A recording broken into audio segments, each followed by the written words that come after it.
guys, it's Nicole and welcome back to my channel. In today's video, I'm going to give you an update for my orchids for the month of August. And I can't believe we're almost done with summer, and I'm very happy because it's been so hot and uncomfortable, and I just can't wait for the fall to get here. At this point in New York City, if you guys live here, you know that the weather just sucks.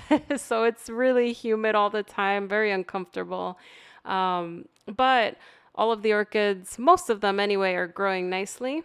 I don't have too many spikes or buds, but what I'm going to do is I'm going to take you through the collection, and then I will take you through the individual blooms that I have for now, but we have lots setting up for the fall. So let me show you my catasetum orchids.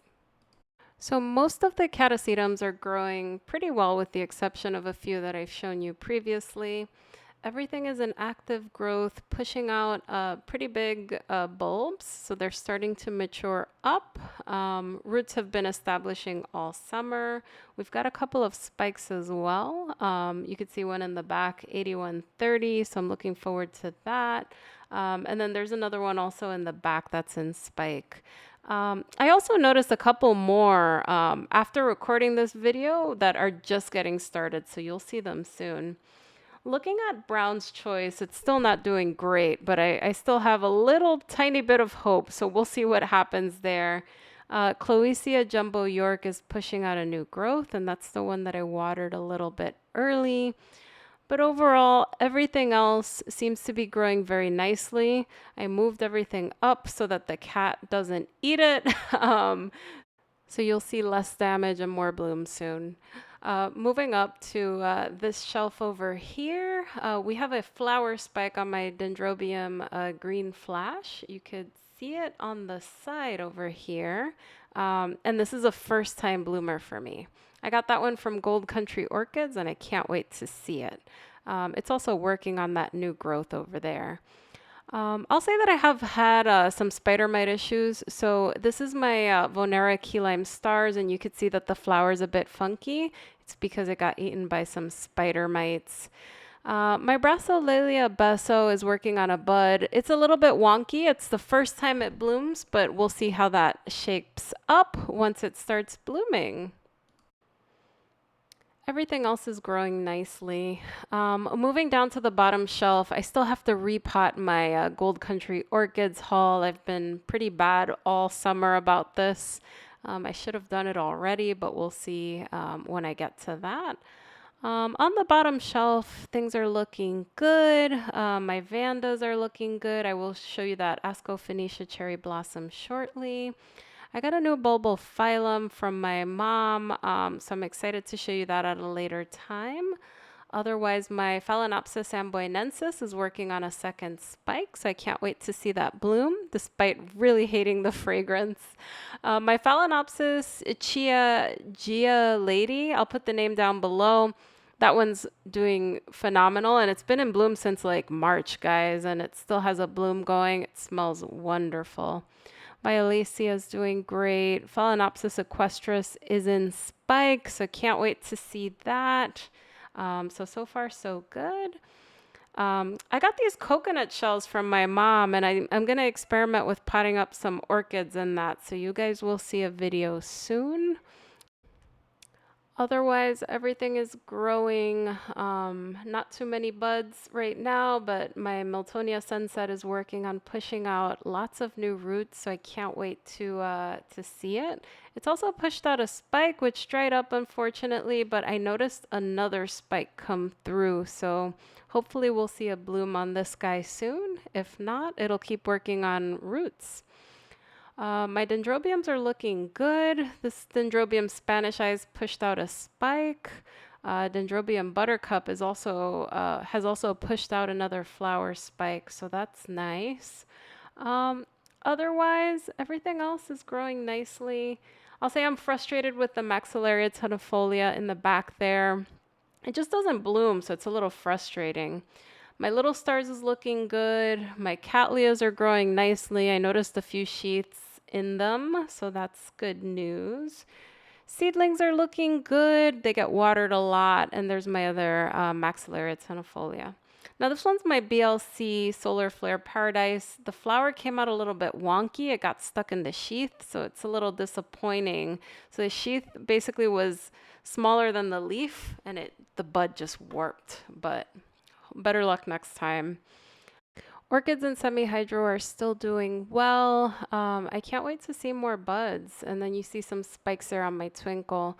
But these SVO orchids here on the bottom and the antenatum, they're all growing well. Some of them have sheaths, but I'm surprised to see that some sheaths were sheaths within sheaths. Let me know down in the comments if you've seen this before. Anyway, on to the bloom updates. So up first, we've got the Patinera Burana Beauty Burana. So this one is a very pretty bright yellow orchid with red spotting on the petals. This one, I'm not a big fan of the flowers, but the fragrance is really nice. It sort of smells like a soft rose. It's very pleasant. It's very strong.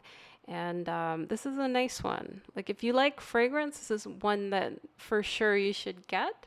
I repotted this last year, and you know, I'm going to show you the roots right now, but just take a look. This was repotted about a year ago, and it's already overdue for repotting, but I need to get on that. Now that it's done blooming, I need to take care of this and put it in a larger pot.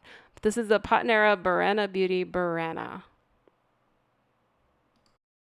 Up next, we've got the Patinera Rehfield Paradise Fuchsia.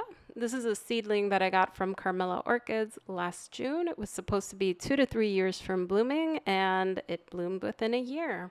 So this is a very compact cattleya orchid. It's fragrant. It sort of smells like your typical cattleya orchid, which has a nice little perfume on it. This was in bloom for a full month. By the time I got this in the video, it had been in bloom already for 3 weeks, but this is lovely. It has a slight pickety inside of the lip. This sort of looks like the Patinera Hawaiian Prominence, so it's very, very similar. It sort of looks like a velvet color, and even the texture as well. So it's a very beautiful, small, compact flower. Highly recommend it. And this is a really, really cute one. So this is Patinera Rehfield Paradise Fuchsia.